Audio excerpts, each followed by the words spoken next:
22 जनवरी को अयोध्या में होने वाले राम मंदिर की प्राण प्रतिष्ठा समारोह में विदर्भ के 82 संतों को आमंत्रण मिला है। संतों के अयोध्या जाने की व्यवस्था विश्व हिंदू परिषद के जिम्मे है। ये वह संत है जो राम मंदिर निर्माण आंदोलन से जुड़े रहे हैं। मंदिर के प्राण प्रतिष्ठा का मुख्य समारोह 22 जनवरी को होगा, लेकिन धार्मिक आयोजनों का क्रम 14 जनवरी से शुरू हो जाएगा। 22 जनवरी को अयोध्या में श्री राम जन्मभूमि तीर्थ क्षेत्र का उद्घाटन होगा। प्रधानमंत्री नरेंद्र मोदी खुद इस कार्यक्रम में मौजूद रहेंगे। इस कार्यक्रम का जो एक तरीके से पूरे नियोजन की जिम्मेदारी है वो विश्व हिंदू परिषद के माध्यम से है। इस कार्यक्रम में देश भर के चुनिंदा लोगों को आमंत्रित किया गया है। विदर्भ से किन्हें आमंत्रित किया गया है और किस तरीके का पूरा नियोजन रहने वाला है, इसी पर अधिक बातचीत करने के लिए हमारे साथ में महाराष्ट्र और गोवा क्षेत्र के महामंत्री गोविंद शेंडे जी हैं। सर, ये बताएं कि किस तरीके से इस पूरे कार्यक्रम का नियोजन किया गया है और विदर्भ से कितने लोग इस कार्यक्रम में सम्मिलित होंगे। ऐसा कहा जा रहा है कि जिन्होंने राम मंदिर के लिए बड़ा दान किया है उनको और संतों को इस कार्यक्रम में आमंत्रित किया गया है, तो विदर्भ से, नागपुर से कितने लोग इस कार्यक्रम में जाएंगे? ऐसा है, पूरी योजना बनाने के लिए हमको बहुत मशक्क़त करनी पड़ी। सब लोगों की इच्छा है कि हमने अयोध्या के अंदर प्राण प्रतिष्ठा के दिन जाना चाहिए, परंतु अयोध्या का जो भौगोलिक क्षेत्र है वो बहुत छोटा है, इसलिए सारे लोगों को वहाँ पर एकोमोडेट करना ये बहुत कठिन काम है। वो हो भी नहीं सकता, अराजकता हो जाएगी। फिर किनको बुलाना, तो ऐसा निर्धारित हुआ कि विश्व हिंदू, ये जो पूरा आंदोलन विश्व हिंदू परिषद ने चलाया तो ये संतों के नेतृत्व में चलाया। संतों की महत्वपूर्ण भूमिका रही उसके अंदर, इसलिए अधिकतम संख्या संतों की होनी चाहिए। इसे पूरे देश भर से 4000 संतों का चयन किया।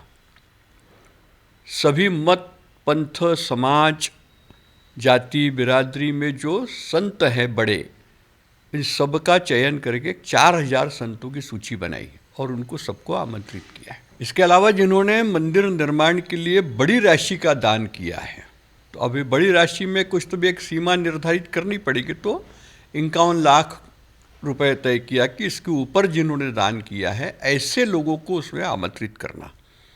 तो ऐसे लोगों की सूची बना करके उनको आमंत्रित किया है।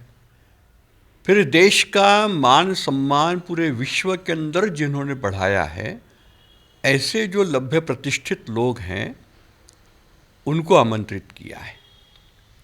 फिर जिनको पद्मश्री मिला हुआ है, पद्म विभूषण मिला हुआ है, भारत रत्न मिले हुए हैं, ऐसे जो लोग हैं ऐसे लोगों को आमंत्रित किया है।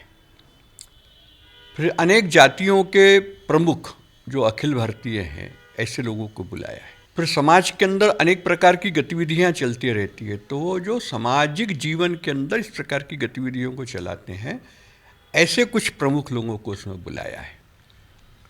और चूंकि मंदिर के सामने ये सारा कार्यक्रम होना है, तो उसकी नपाई करने के बाद ये ध्यान में आता है कि वहाँ पर 7500 से अधिक कुर्सियाँ नहीं लग सकती, और इसलिए इन 7500 लोगों की सूची बना करके इनको 7500 लोगों को आमंत्रित किया है।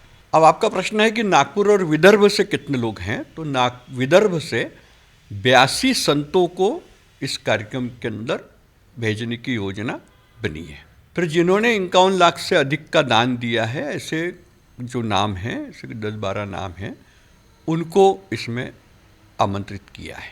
विश्व हिंदू परिषद के जो प्रांत के अध्यक्ष हैं वो इसमें आमंत्रित हैं। बाकी और कुछ लोगों को आमंत्रण दिया है। ऐसे लगभग ये मान के चलिए आपके विदर्भ प्रांत के 82 संत और इसके अलावा बाकी के सारे लोग मिलकर के लगभग 100 लोग विदर्भ प्रांत से उस कार्यक्रम के अंदर सहभाग करेंगे। ये जो प्राण प्रतिष्ठा का जो कार्यक्रम होने वाला है, मुख्य कार्यक्रम तो 22 जनवरी को होगा, लेकिन 14 दिनों तक ये कार्यक्रम की श्रृंखला एक तरीके से चलती रहेगी। 15 जनवरी से प्राण प्रतिष्ठा के कार्यक्रम का प्रारंभ होगा। एक लंबी प्रक्रिया है, उस वैदिक परंपरा का पूर्ण निर्वहन करते हुए, और जो शास्त्रों के अंदर जिस प्रकार से प्राण प्रतिष्ठा की विधि बताई हुई है उस विधि का पूरा निर्वहन वहाँ पर किया जाने वाला है। कांची के शंकराचार्य जी के नेतृत्व में और काशी के वैदिक ब्राह्मण श्रीमान दीक्षित जी, वो और उनके 150 पुरोहितों की टीम जो देश भर के भी उसके अंदर कुछ लोग शामिल हैं जो इन सब कामों के विशेषज्ञ हैं, श्रेष्ठतम जिनकी योजना, जिनकी ख्याति है, ऐसे 150 पुरोहित ब्राह्मण, वैदिक ब्राह्मण इस पूरे विधान का वहाँ पर पालन कराने वाले हैं। इसमें फिर स्नान का विषय है, जलाधिवास जो है मूर्ति का उसका विषय है, फिर नगर भ्रमण का विषय है, फिर अन्नवास का विषय है, और बाकी ये सारे होम हवन, ये सारी जो प्रक्रिया है ये चलते रहेगी। और 22 तारीख को मुख्य कार्यक्रम होगा जिसमें पट्टिका आँखों से हटा करके और प्राण प्रतिष्ठा होगी। धन्यवाद सर हमसे बात करने के लिए। तो ये थे विश्व हिंदू परिषद के गोविंद शेंडे जी, जो हमें बता रहे थे कि किस तरीके से राम मंदिर का जो उद्घाटन होने वाला है उसके कार्यक्रम का नियोजन विश्व हिंदू परिषद द्वारा किया गया है।